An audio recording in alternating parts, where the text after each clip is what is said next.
Okay, hello folks, welcome back. Hopefully you've had a little bit of time to converse between you and are ready for the next piece, because up next we're going to be talking about bringing esports ecosystems to life. And this, of course, has been sponsored by London's and Partners. And to help us bring the stage to life, we've got some wonderful guests. So join me and welcome to the stage Chrystina Martel, Head of Esports Product and Executive Producer over at Blast Rainbow Six. We've got Christoph Thann, Associate Director, Esports EMEA for Ubisoft. James Yang, Director of Global Esports Center at Tencent Games. And Ailsa Buck, Head of Major Events and City Experience with London and Partners. And here to moderate the track, we've got Kirsty Endfield, Founder and Director over at Swipe Right VR. Hi everybody, how are we all doing? Everyone energized, got a beer? I've been told there's a really hefty bar tab that we all need to use. So if you don't have a beer, I expect to see you all at the bar afterwards. So yeah, my name's Kirsty. I am the founder and director of Swipe Right, a global communications agency dedicated to all things gaming and esports. We look after some fantastic clients, including Tencent with PUBG Mobile, Red Bull in the crowd over there, ESL Facebook Group, and a whole lot more. So we've got a really exciting panel around bringing ecosystems to life. For those of you that haven't been to a tournament, it's incredibly different to what you're going to see from a traditional concert or sports event. We're talking days, weekends, if not weeks of fan engagement. So there's a lot that goes into the production and city planning behind these tournaments. I'm going to find out a little bit more about that now. So I'd like to welcome on stage our fantastic panelists.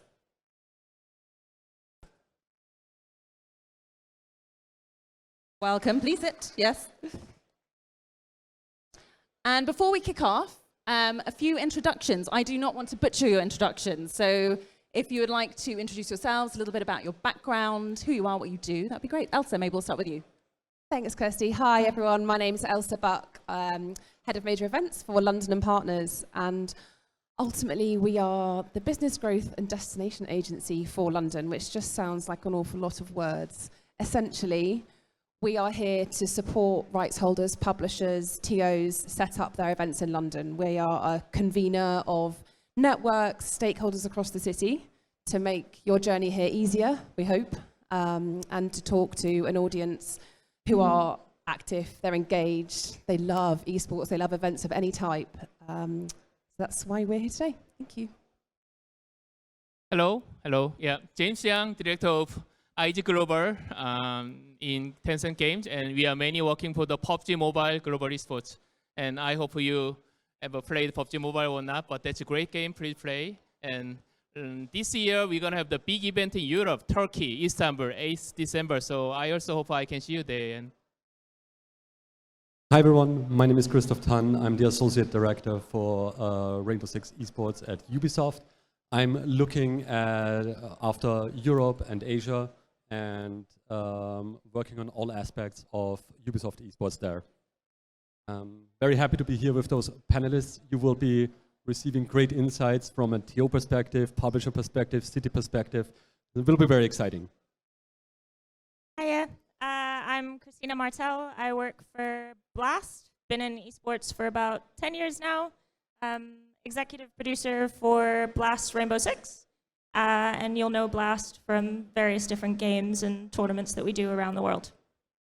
Excellent, thank you. So I'd like to start with a little bit of context. So for those who haven't been to a tournament, what are we talking about in terms of the scale of our events? How do they compare to traditional sports events that most people would have been exposed to?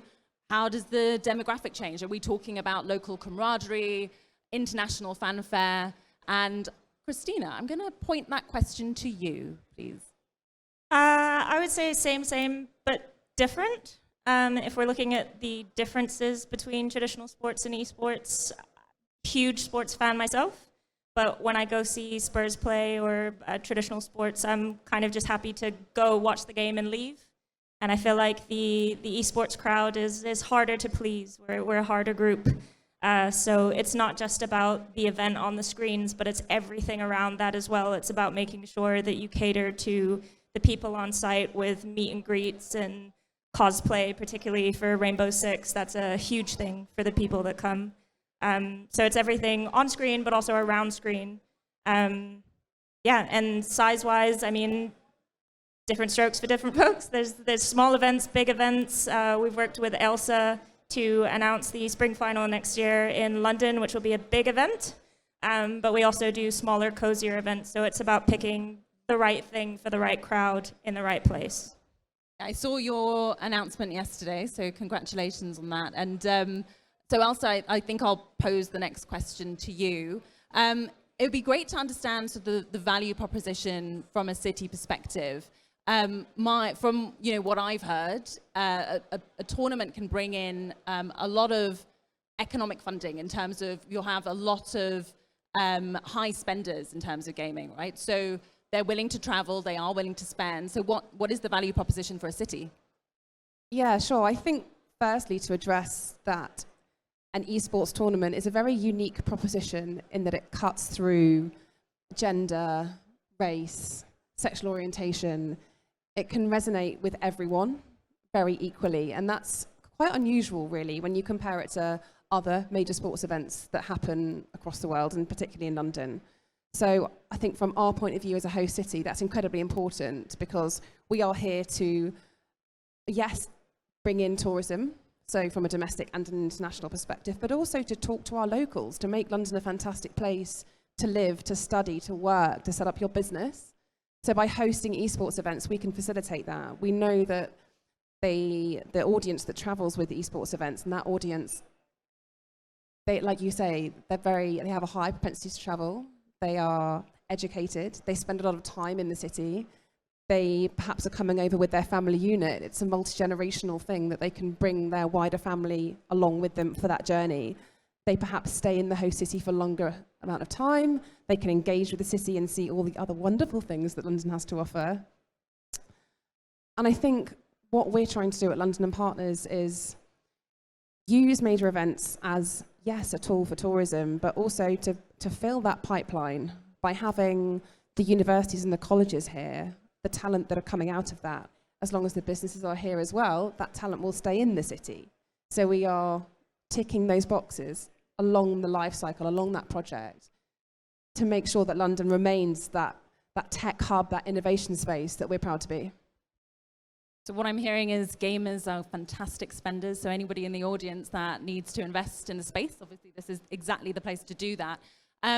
James and Christoph, so both of your respective titles, PUBG Mobile and Rainbow Six, they carry very significant, robust esports ecosystems. So, and they're global as well. So for you, how do you determine which city to go to? Is it to do with where the masses are? Is it to do with an emerging ecosystem that you're looking to flourish? How do you make that decision? So James, I'll start with you.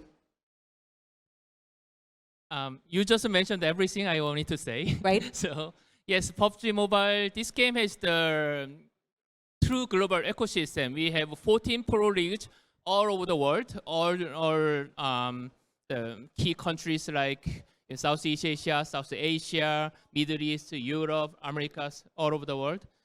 And then so far we held a big global event in Dubai, Singapore, Indonesia, Berlin, and this year Turkey, and next year I cannot open yet. But yes, when you select a city, we usually see the three things.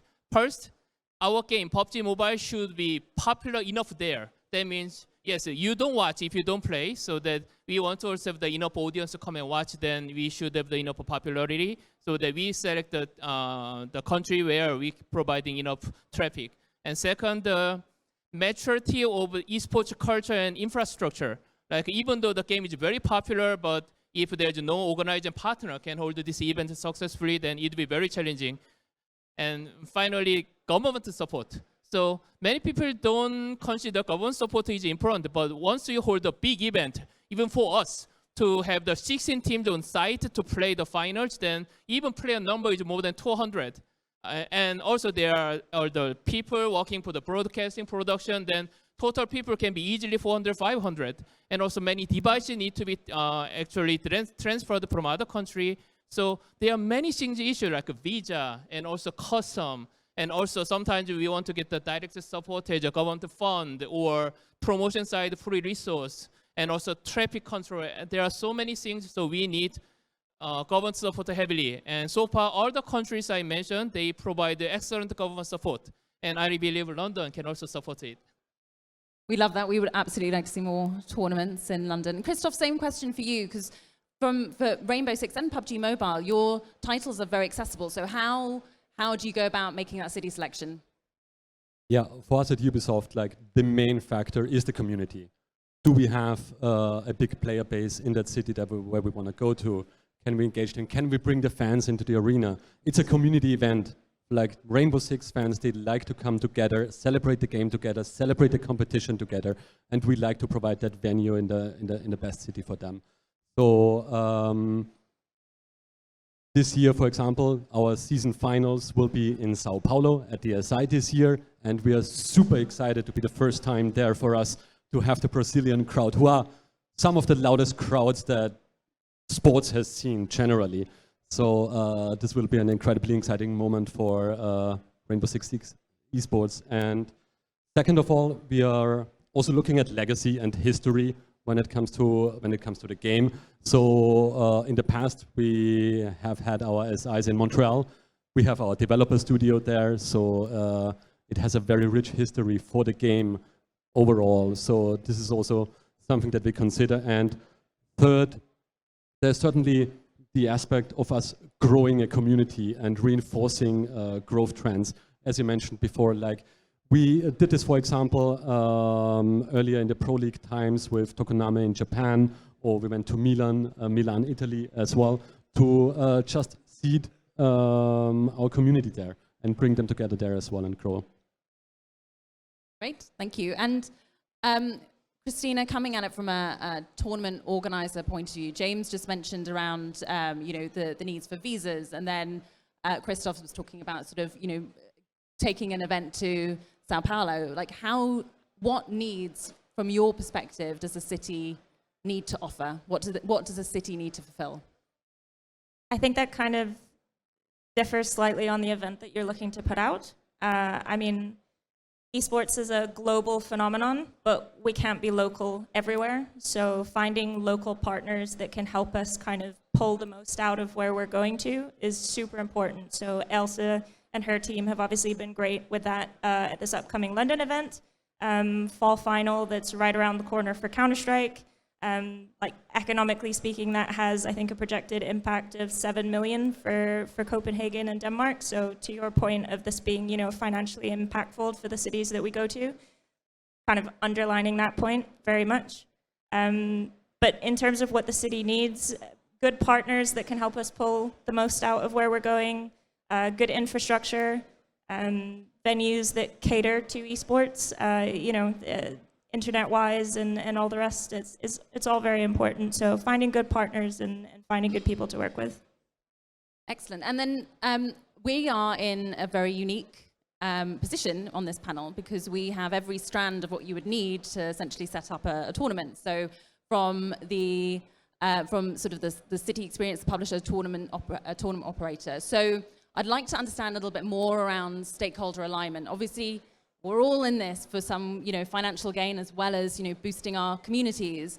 But what do you individually need? Like, how do you find that alignment? And maybe Ailsa, I'll come to you first. Sure. I think the fact that we're all in this space suggests that we have automatically found that alignment. We, as London, have recognised it's an audience that we would like to be working with, not only from the tourism, as I was saying, but also from a business growth perspective. But I think what we can look at is more specifically target markets. London and Partners looks to North America, India, China, France, Germany as our key market opportunities. And I think a lot of these games align nicely with that. I think what we can do on a more micro level is start to consider the events in the city and how we can use that to perhaps drive placemaking. We have loads of beautiful new spaces setting up across London. Battersea Power Station, probably the most relevant right now. I'm sure a lot of people here have been there. That's had a beautiful regeneration, incredible innovative spaces that are flexible. The guys that are based there are so open-minded. they see a huge value to sports as well. So as a city, I love to be able to bring these games beyond just the arena and use them to drive the placemaking, to drive the narrative of what London is doing more broadly. And James, same question to you. How do you find stakeholder alignment when you're handling, I suppose, the different facets with building a tournament, managing not from a publisher perspective, but when you're working with different tournament organizers in different regions? Okay, there are so many stakeholders, as you mentioned, the publisher and also event organizer and the city or the government. But on the other end, also there are so many stakeholders, even internal company as well. So yes, it's really not easy to make all people aligned. But usually, who pay will make a decision. So that means publisher we pay to make this event happening. So I think the final decision is still on publisher. But however, we cannot just do if just we want to do. So personally, we want to talk with our partner, organizer, whether they have a capability of having the big event there. Even though our game is so popular in certain country, but if they have no capability, then we need to find another partner, or maybe you can find even other position, other country. And also government support to a government discussion is very important. Even there's one case that the two cities competed to have our event, and one city actually provided us a direct fund with certain good requests, like they want to have the city tour with the players and let them make the stream or the video to promote the city. So because of this, they can provide that fund. So that there was quite a good suggestion in the deal. So there was one important reason for us to decide the country.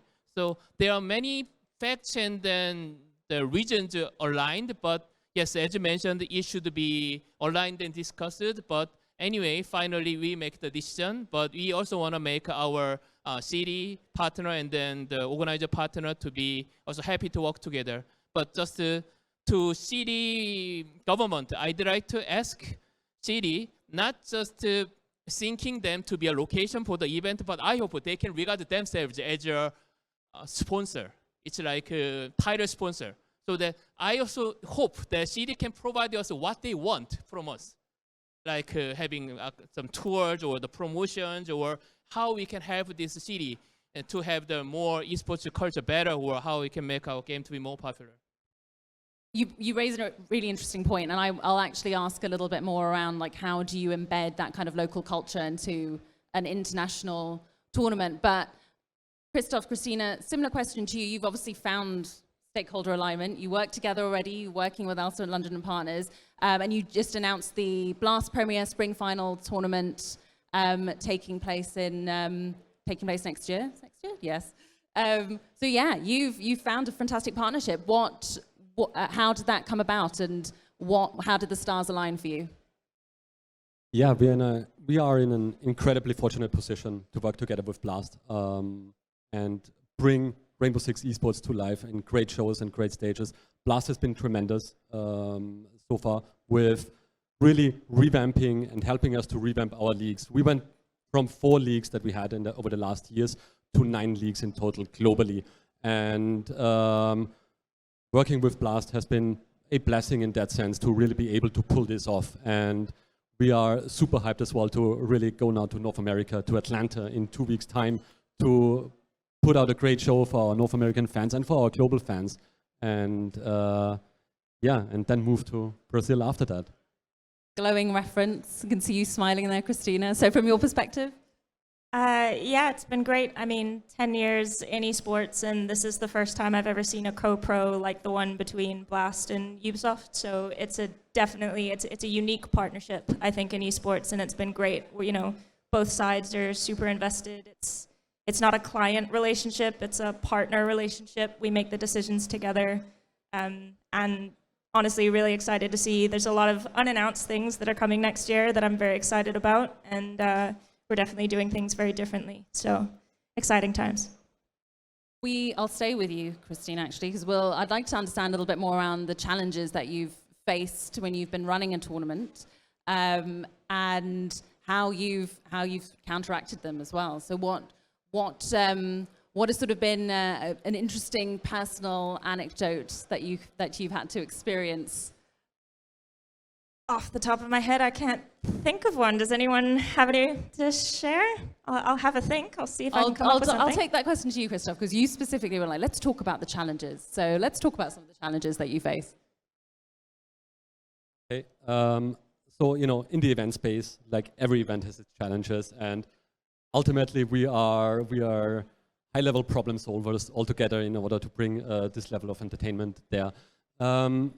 When it comes to collaborations with cities and whatnot and the placement, often in the city space we need to be able that everybody can go to the country from the players, which is like a challenge from a worldwide league aspect in terms of visas and whatnot, and getting that. So we are looking at the moment, to work with our legal teams to make sure that our players can be actually showing up to the event so that we have no interruption and that we have the best players at space. So those are certainly some of the challenges that we are looking at. Excellent. And James, because you mentioned about that level of sort of fan engagement from a local level and creating content with the city partner, can you tell me a little bit around how you balance online and offline engagement? That's a good question, because traditional sports, it should have an offline. There's no option for online to hold the football there, but we have always the option to the online and offline. But for big event, we always do offline, because in offline event, we can make much more kind of the content with the players, like behind the scenes or the players photo, media, and also a lot of side content as well. Also, it's a really great experience for audience to gather together to watch. Like the reason why you are going to movie theater to watch a movie instead of watching movie on TV. So always the experience with people together to watch the real things is really great. So we prefer offline, but also even though we have the huge amount of offline audiences, the maximum number can be maybe 10 or 20,000, maybe 50,000, but still that's much smaller than the 10, 20 million watching online. So that we always try to also deliver the right experience to online audiences. For example, PUBG Mobile in Global Championship, we are providing more than 20 local language streaming so that our online audiences can enjoy the content and our streaming and competition to be real with their own local mother tongue, and then they can actually enjoy the content better. And also we are trying to provide some interesting, also to make a balance, some reason for offline audience to come, not just for game, but also entertainment. Because for us, we'd like to make our global finals to be more like a big festival rather than just the game, the tournament or the event. So that this time in Turkey, we also invited big Turkish celebrities so that they can also make the performance there, so that the also audience can enjoy not only game competition but also the music entertainment as well. So we always try to provide a good enough and reasonable experience to good enough experience to online, but also offline we try to provide the value rather than just the game tournament itself. I've been told we only have a few minutes left, so I suppose before I take it to audience questions, I suppose my final question to our lovely lineup is, what markets, what regions do you have your eyes set on? So maybe Chrystina, if you want to kick us off, are there any emerging markets that you're thinking that's where we need to be next? Outside of London, obviously. Obviously. I think there's definitely some exciting announcements coming your way soon for Rainbow Six. There's definitely some exciting things we've got planned next year. I think Christoph can probably talk a little bit more about Rainbow Six, but yes, definitely. So no announcements on that end, but obviously as we went global, like we are looking like at all the developing communities that we have around the world. This year, however, we focus on going to Brazil. We all want to see the crowds cheering in the stadium and be super excited. Like, as I mentioned, Brazilian fans are pretty much the best ones. We had an event last year in Berlin in a theater where a Brazilian team was in the final, but there were not that many Brazilian fans, 15 in total. However, they were competing with the full German support house, and that level of excitement will be fantastic.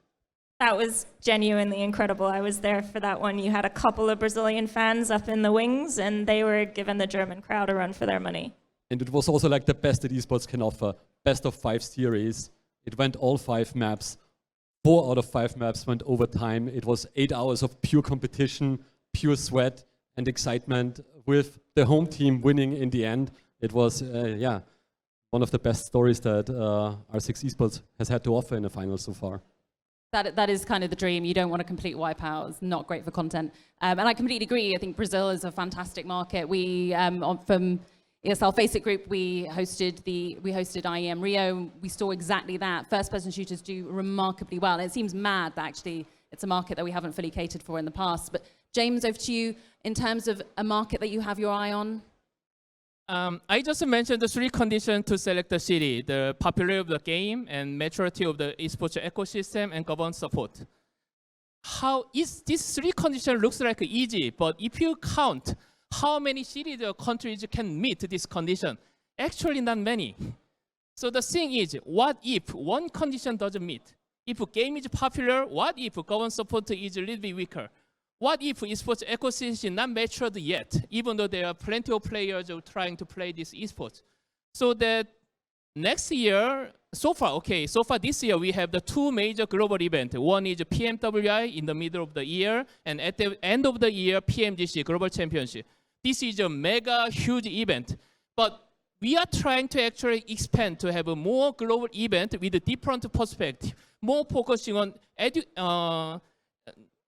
making this esports culture grow even in some country, so that event size can be smaller, but it's more local and it's more focused on the esports ecosystem. So more information will be shared soon, but we are trying to do more global esports in more cities, so that hopefully we can have this esports offline tournament in more various countries next year. We'll do, actually. Excellent, thank you. So I'll turn to audience questions. Does anybody have any questions in the audience? Hello. Do we have a mic for the gentleman at the front? Or you can have mine. I've just got a question for Christoph and Chrystina. Would you reconsider having a World Cup because the last one was cancelled? And would you consider having already placed teams qualify for the World Cup? So the most popular regions like Brazil, the UK, etc. In terms of World Cup, this is something that we are re-evaluating, overall. We have not made any decisions yet. After that last cancellation, the time is not quite ripe yet to dive into this. It is though, a very interesting concept that has worked for some games really well, and that is certainly something that we are looking at. But as of now, we really focus on pushing forward Blast R6 collaboration and our global leagues and global events. That's all. Thank you.